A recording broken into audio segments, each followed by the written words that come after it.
But anyway, as I was saying, I don't know if it's gonna get better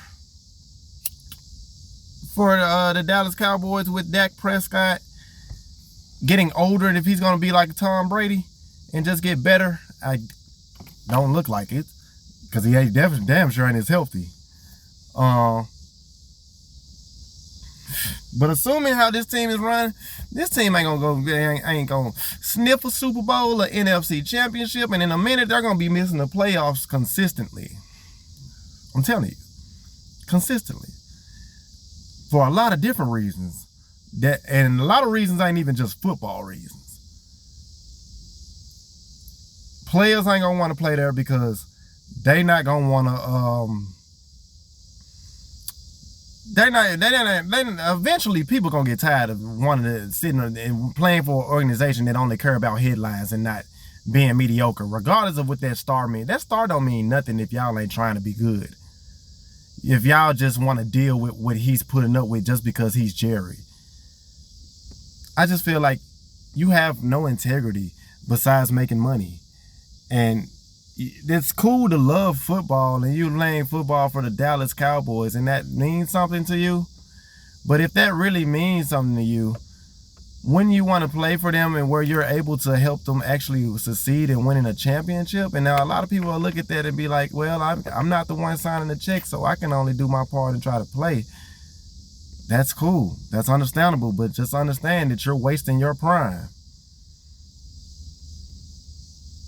on a team that's not going to get there as long as the way that they're being ran, you're never going to get there.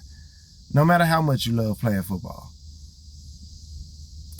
So there's going to be, I don't mean to sound so harsh and so cynical when I say that, but I just feel like if you want to, like, by all means, if you love playing football and that's your team and and you want to retire from there, do you?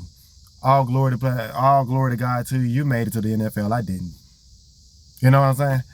So I'm just speaking like as an honest person that actually cares, like that actually cares and that actually wants to see that athlete succeed in life.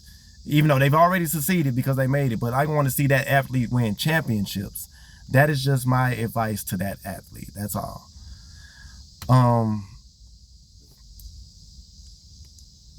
But that's all I'm gonna say about the Cowboys. My first video ended, where you can kind of go, if you can go back and see it. I'm gonna try to see if I can put both of these together because the video stopped, and when my phone rang, I tried to hang up and the shit still fucked up, but whatever. It's gonna be a part 1 to that, for sure. If not, I'm gonna try to put them together and it's gonna be still episode 10, but whatever. This is episode 10 of the Mercenary Podcast, and I am just continuing the conversation that was going on before in the first video. Moving on from the Dallas Cowboys, which is crazy. In the basketball news, even though we still, the NFL season is on the way. It was preseason. No, as a matter of fact, before I get to basketball, it's another story that I want to talk about because it's a little dysfunctional like the Cowboys, but not quite, because it's only containing really one player and not just the entire team that's kind of being crushed. But the Cleveland Browns and Shedeur Sanders. If you don't know who Shedeur Sanders is a quarterback for the Cleveland Browns. He's a rookie. He's the son of none other than Deion Sanders, primetime Deion Sanders, Hall of Famer, current head coach of the Colorado Buffaloes in college football, and one of the all-around best men you will ever meet in your life. Just saying. I never met him, but I get that impression. Shedeur he started his first preseason game due to the injuries that they've had. Shedeur, 5th round pick, was slated to be a 1st round pick, dropped all the way to the 5th round, even though everybody had him evaluated as a 1st round pick. Crazy.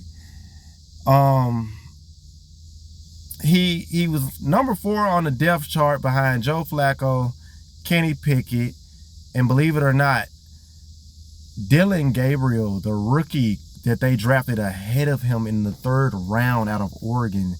Dylan Gabriel, former quarterback of the Oregon Ducks, got drafted in the 3rd round, 2 rounds ahead of him. That's crazy to me. And then it's him. He's 4th on the depth chart. Deshaun Watson is on that team, but Deshaun Watson is also not going to play this year. He's still recovering from a torn Achilles, and Deshaun Watson experiment has just been a bust, to say the least. $232 million guaranteed, just wow. You know what I'm saying? That nobody saw this coming. And if you did, I can't do nothing but salute you, but I did not believe just because a guy misses a year and a half without even having an injury that he would come back and play so poorly. But that's neither here nor there. That's a different topic for a different day. I can't even explain that. I think that's more of a mental thing, probably. But get back to Shedeur. He started his first game. He went 14-23. He had about, I believe, 73 yards passing in and 2 touchdowns, no interceptions. And he played really well. I don't think Carolina, they played against the Carolina Panthers. I don't think Carolina didn't play their starters. If you know Carolina's not a really good team anyway. Not to slander that, but I'm just saying, just realistically, that just to give you, it is preseason. And Cleveland, I don't think they had all their starters out there either, but they had most of the main guys, and he's been getting first-team reps with those guys, and Shedeur Sanders with the Cleveland Browns. He had a really good game. He basically proved what we've all been saying. If you've been following Shedeur Sanders' journey from Jackson State with his dad to Colorado to now, to what happened to him in the draft, from falling from a 1st round to the 5th round, just crazy.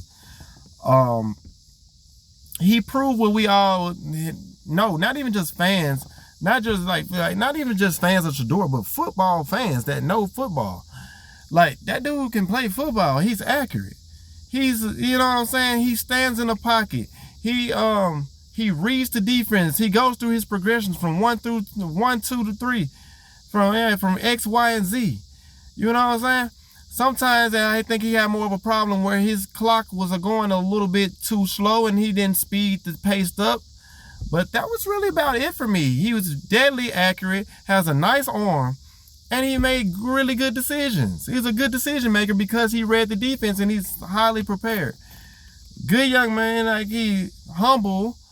Does he have a little cockiness in him like his dad did? Yeah, but I don't really think it's cockiness. I think it's confidence that he believes in his ability the way Tom Brady believed in his ability, that I'm prepared. Like, you know what I'm saying? I'm prepared for this. Like the way Kobe believed, I'm prepared. I'm working hard. Like, I work, I study. You know what I'm saying? That's how I took it. But they took it as cockiness or whatever. If it is a little cockiness, then it probably is a little cockiness. But I didn't see it in like a bad way though. You know what I'm saying? I just saw it like as a confidence. But even that, I wouldn't have him fall to the 5th round because of a few comments. Like because of, he comes off a little cocky sometimes. You don't fall to the 5th round. If you can ball, you can ball. And he's a good person too, a God-fearing person. Like, he ain't like, that's crazy. He fell to the 5th round because of his personality? Like, because he has a little quirky in his personality? Like, because you don't like certain things he says? Like, that's just a little weird, a little odd, a little off to me. Because y'all didn't do Baker Mayfield like that. He got drafted number 1. Y'all didn't do Johnny Manziel like that. He went number, 22? I don't get that. I just didn't get that. Like, I don't get it like that. And that whole narrative was weird to me. Like, I didn't get that. Y'all didn't judge them like that. And even when y'all did, they still got drafted where Baker got drafted higher than we thought he did, and Johnny Manziel got drafted a little lower than we thought, but he still got drafted in the 1st round. So it's like, I didn't get that. I just didn't understand. But I hope Shedeur keep balling. I hope Shedeur keeps showing, because his owner basically, kind of like Jerry Jones in a way, kind of slandered him too and said he wasn't his pick. I guess Dylan Gabriel was his pick, I guess. But he was Andrew Berry, who, if you don't know who Andrew Berry is, like a lot of people probably don't, but he's the general manager of the Cleveland Browns. And Andrew Berry, that was his pick. And he basically came out and said, like, if it was up to him, that they wouldn't have picked him. And I'm like, whoa, that's the owner, not the general manager, not the president, the owner saying that. And I'm just like, wow, you feel that strongly about Shedeur? Like, that's crazy.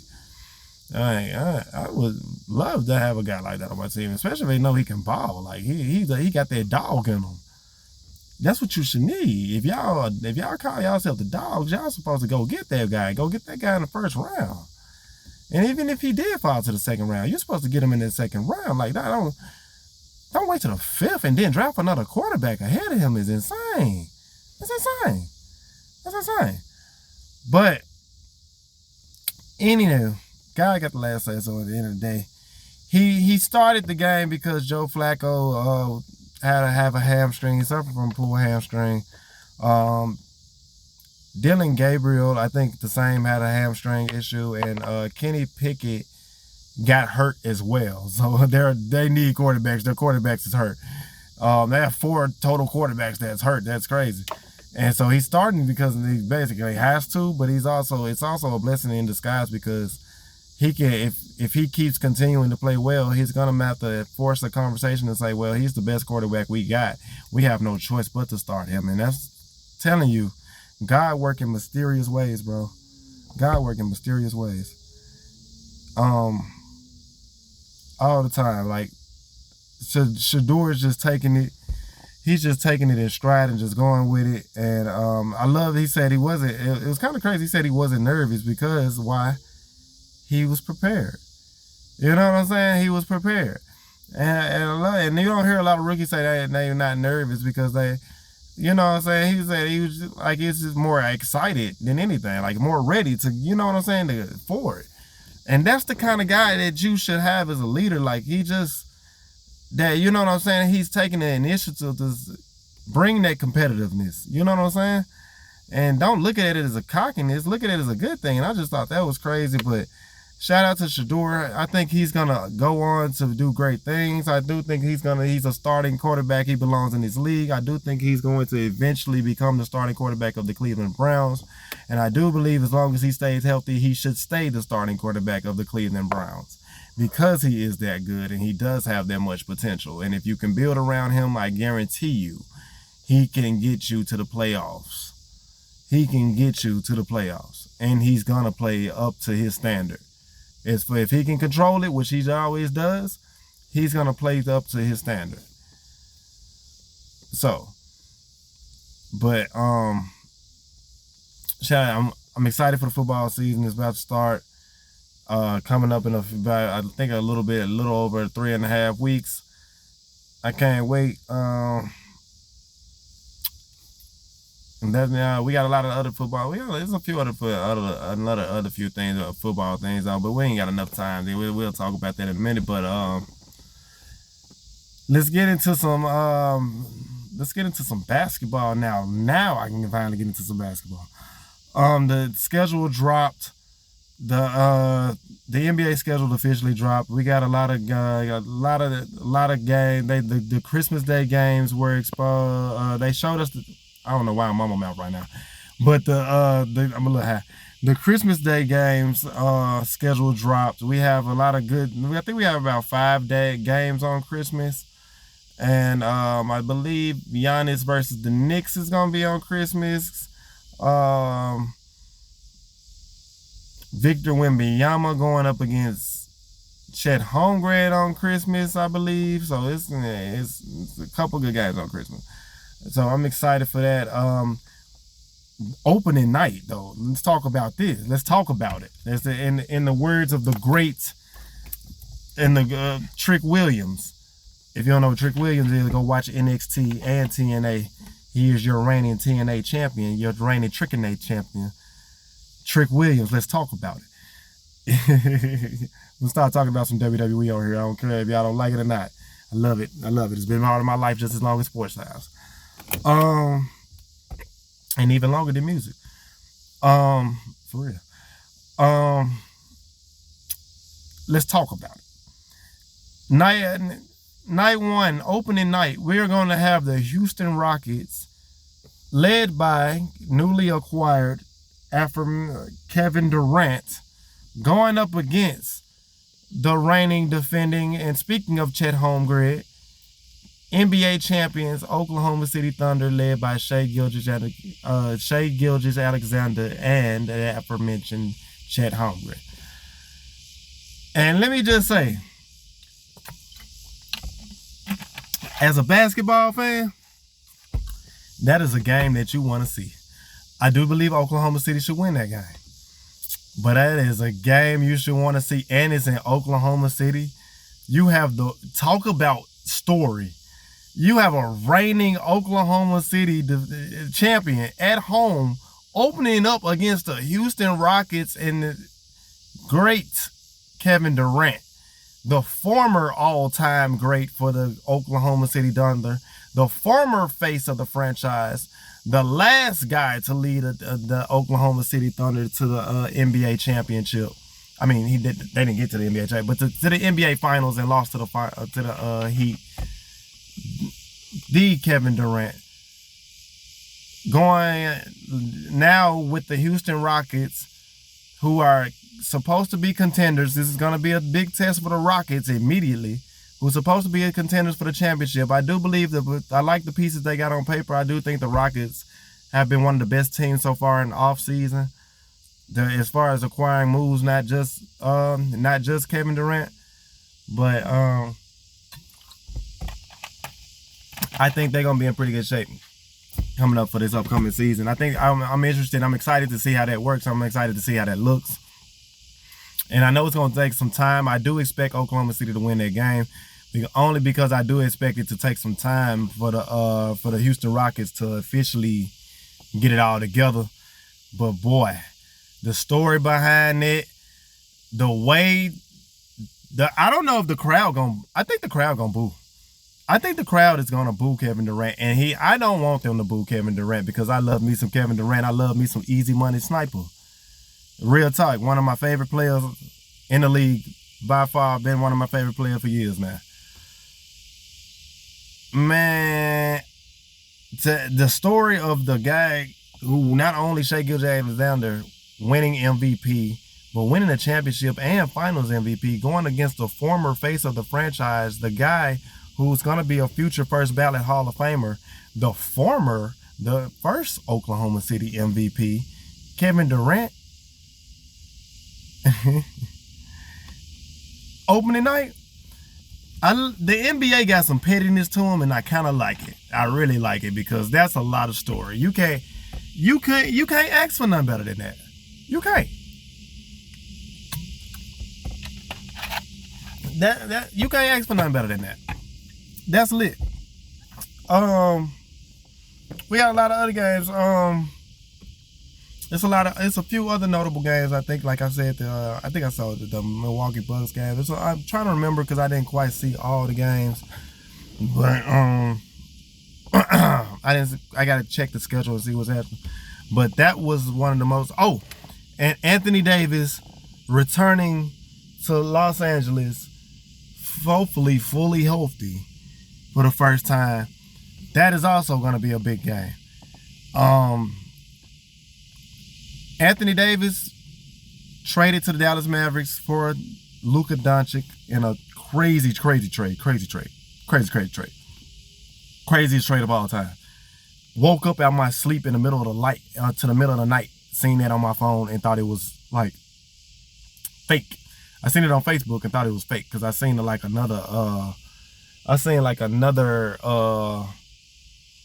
I'm trying to think, like another page that had it was like a sports page, but it looked like it was a fake page, so I didn't think it was a sports page type shit. So anyway, I didn't think it was a sports page, but yeah,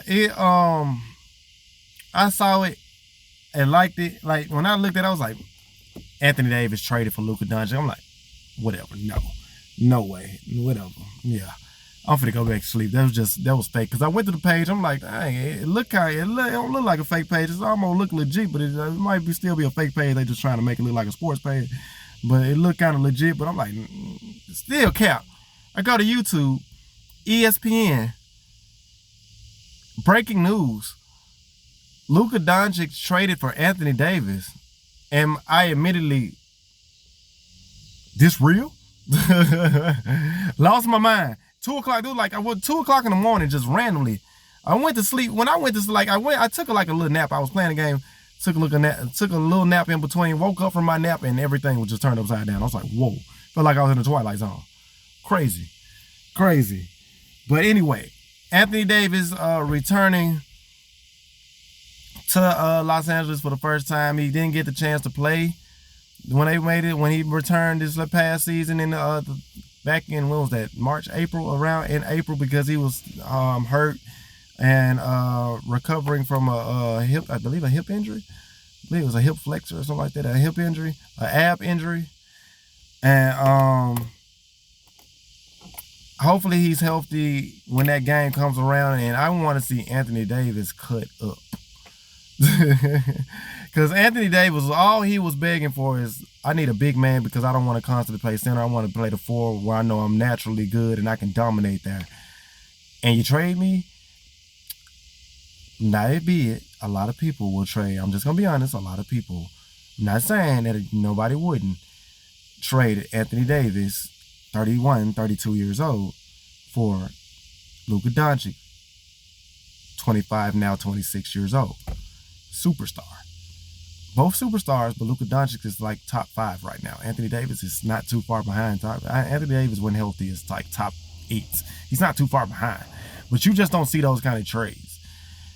And I expect Anthony Davis to, hopefully if he's healthy, I expect Anthony Davis to put on the show. I want him to put on the show. I want Anthony Davis to drop. And I'm a Lakers fan, by the way. But I'm just like, whoa, crazy trade. I think 99% of everybody, if that trade comes to you and there's no draft picks or nothing involved, it's just Anthony Davis for Luka Doncic straight up, you making that trade. Everybody's making that trade. It is what it is. You're going to make that trade. You're going to get a young ascending superstar. You're going to trade a young, older, in his prime superstar for a young and ascending superstar. You're going to do that. Even though Luka Doncic still has to prove that he can, 1, stay in shape, 2, play at least marginal defense. Good, if he can get near good defense, like average defense, I think he'll be good. I think he'll be okay. He has to have to want to. Like when he plays defense, it's like he just let everybody blow past him. It's not even just because they blow past him because he's unathletic. They blow past him because it's a lack of effort on defense, and that's what I don't like. But I feel like he puts in that same amount of effort that he puts in on the offensive side, on the defensive side. Even half of that, I think Luka Doncic will be in, and he's in shape. Luka Doncic could win an MVP. He has that type of talent. But I hope that it's gonna be. I think it's gonna be a good game. I can't wait to Kyrie Irving come back. Kyrie Irving is currently hurt. Torn Achilles, or was it torn ACL? Torn ACL. Kyrie Irving's gonna just say he's aiming for like around February, and see if he can come back around February, and see if he'll be able to help them make a run. And we'll see how healthy they are and see what the position they are. If they're healthy and they're in a pretty high position, and you get Kyrie Irving coming back, I ain't gonna lie, look out. That's a scary team. That's a championship level team. With Anthony Davis. If Anthony Davis is playing at an MVP level too, which I feel like Anthony Davis should come out and just scorch earth, like play like y'all must don't know who I am. Y'all playing on my top. And he needs to be coming out averaging like 28 and 12 with like 2-3 blocks a game. No cap for the Mavericks. Like seriously, shooting like down there 40% from 3. No cap. Like Anthony Davis just needs to show them folks who he is. Like I'm one of them. Like I'm not them. I'm one of them. I'm him. Like I'm not them. I'm him. Like bring out that type of energy. I would love it. I think that's gonna be good. That's gonna be good. Obviously, we're gonna get Steph versus LeBron next year. A couple games. A lot of people love those. That matchup is just an all-time classic matchup at this point. Between two aging greats.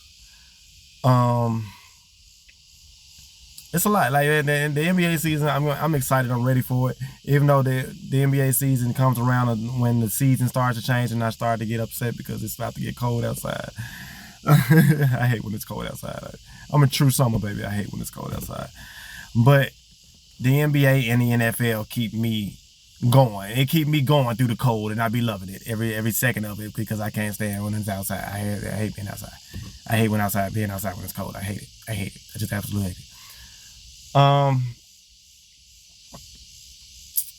Yeah, but I want to have more topics. I have a lot of things, but that's all I really have to talk about right now. I have other things that I want to talk about, but I don't want to keep rambling because I still have to get to the editing and this stuff, y'all, because this is just part 2. But before I close this episode out, because this still episode 10 part 2, or if you want to say episode 10.2, this is what it is, whatever, point 1, whatever.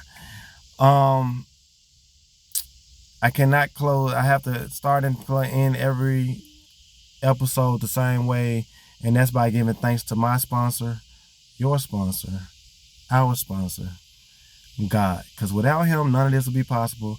We wouldn't be here doing this. I wouldn't be able to talk to you. And we wouldn't be here right now, basically. So, all thanks to the big G-O-D. All grace to the big G-O-D. All love to the big G-O-D. So, our sponsor every day, every second, every minute. You know what I'm saying? Thank you for watching this podcast. I'm going to come back with another episode tomorrow. It might not be a really long episode, but I'm gonna try to do a pretty decent episode, depending on where I'm at right now, at that moment in time. But I'm gonna be back for another episode 11. I'm gonna try to put these together. If not, I'm gonna drop them in as intervals, and then we're just gonna go from episode 11, and we're just gonna go from there. But thank you for watching the Mercenary Podcast. I love you. I hope everybody stay prayed up. Stay focused, man. And just remember, you can achieve whatever you want to achieve in life as long as you stay focused and you stay yourself. Stay true to yourself and stay true to who you are and stay true to what you believe is right. I believe you'll be fine, and just stay true to God. Stay true to God for the foremost. And I feel like you'll be okay. You'll be okay. Thank you for watching this episode. This is episode 10. Episode 10. We getting up there, 10 of them things. Welcome to the Mercenary Podcast. See y'all later.